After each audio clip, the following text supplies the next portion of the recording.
Hello, कैसे हो दोस्तों। स्वागत है आप सबका स्काई स्टोरी चैनल पर।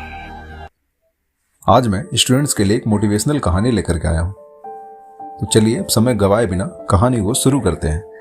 एक समय की बात है, एक राज्य में राजा विक्रम नाम का एक न्यायप्रिय और बुद्धिमान राजा राज करता था। राजा विक्रम के राज्य में सभी लोग सुखी थे, लेकिन राजा की एक समस्या थी।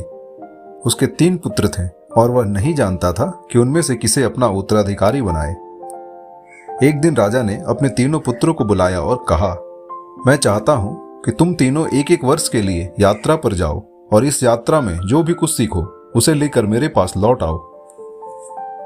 याद रखना, यह परीक्षा तुम्हारे लिए बहुत महत्वपूर्ण है, क्योंकि इसके आधार पर मैं तय करूंगा कि मेरे बाद इस राज्य का राजा कौन बनेगा। तीनों राजकुमारों ने यात्रा की तैयारी की और अलग अलग दिशाओं में निकल पड़े। पहला राजकुमार अजय धन की महत्वता पर विश्वास करता था। वह ऐसे देश में गया जहां सोने की खदानें थीं और वहां मेहनत करके बहुत सारा सोना जमा किया।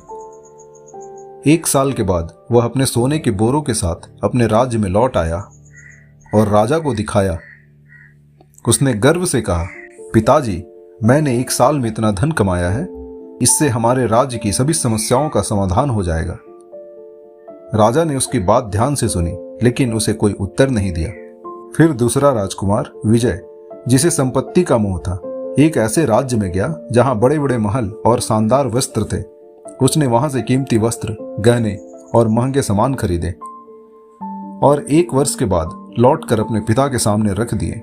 उसने कहा, पिताजी, मैं अपने साथ ऐसी समृद्धि लाया हूं जिससे हमारा राज्य और भी धनवान और शक्तिशाली बन जाएगा। राजा ने उसकी भी बात सुनी, लेकिन कोई जवाब नहीं दिया। तीसरा राजकुमार अभय एक साधारण गांव में गया जहां उसने एक विद्वान गुरु से शिक्षा ग्रहण की। उसने साल भर अलग अलग विषयों में ज्ञान अर्जित किया, जैसे राजनीति, नैतिकता, कला और विज्ञान।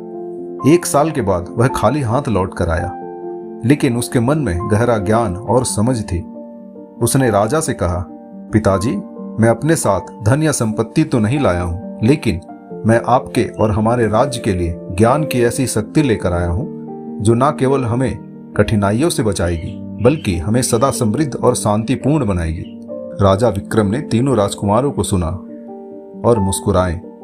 उसने अपने दरबार में सभी मंत्रियों और प्रजा को बुलाया और घोषणा की कि मेरे तीनों पुत्रों ने 1 वर्ष की यात्रा में अलग अलग अनुभव और धन कमाए हैं, लेकिन जिस ज्ञान और समझ के साथ अभय लौटा है वह सबसे अधिक महत्वपूर्ण है। राजा ने अभय को गले लगाया और कहा, धन और संपत्ति क्षणिक होते हैं, लेकिन ज्ञान अमूल्य है। ज्ञान से ही हम सही निर्णय ले सकते हैं और सही मार्गदर्शन पा सकते हैं। इसलिए मैं अभय को अपना उत्तराधिकारी घोषित करता हूं। राजा की इस घोषणा से राज्य भर में खुशी की लहर दौड़ गई। सभी ने इस बात को समझा कि सच्ची शक्ति धन में नहीं बल्कि ज्ञान में होती है। दोस्तों, इस कहानी से हमें यह सीख मिलती है कि धन और संपत्ति का महत्व है, लेकिन सच्चा और अस्थायी लाभ केवल ज्ञान से ही मिलता है। ज्ञान वह संपत्ति है जिसे कोई छीन नहीं सकता, और वही व्यक्ति के जीवन को सच्चे अर्थों में समृद्ध बनाता है। जीवन में ज्ञान को सबसे अधिक महत्व देना चाहिए, क्योंकि वही हमें सही दिशा में ले जा सकता है। इसलिए दोस्तों, इस बात को अच्छे से समझ लो कि धन सदा हमारे साथ नहीं रहता, पर ज्ञान सदा हमारे काम आता है और उसे कोई चुरा भी नहीं सकता। शिक्षा ही मानव को विद्वान और बड़ा आदमी बनाती है। इसीलिए सबसे बड़ा धन ज्ञान और विद्या है। पहले इसे हासिल करो, उसके बाद धन अपने आप आ जाएगा। तो दोस्तों, ये तो थी उस समय की बात, पर आज के समय में थोड़ी कंडीशंस बदल चुकी हैं। आज के समय में अपने एजुकेशंस के साथ साथ अपने स्किल्स पर भी ध्यान देने की जरूरत है। जैसा कि हम सभी देख रहे हैं, कंपनियों से अच्छे खासे इंजीनियर्स को भी जॉब से निकाल दिया जा रहा है। इसका कारण यह नहीं है कि उनके एजुकेशंस में कमी है या उनका एजुकेशन कमजोर है।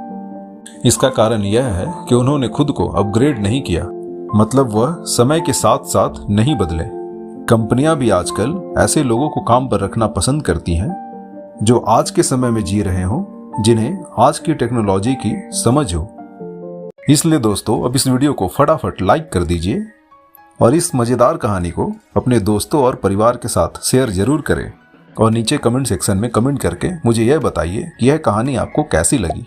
और अगर अभी तक आपने हमारे चैनल को सब्सक्राइब नहीं किया है तो सब्सक्राइब कर लें और बेल आइकन को दबाइए। इससे मैं जब भी कोई नया वीडियो अपलोड करूंगा तो आपको उसका नोटिफिकेशन सबसे जल्दी मिल जाएगा। वीडियो देखने के लिए आप सभी का बहुत बहुत धन्यवाद दोस्तों।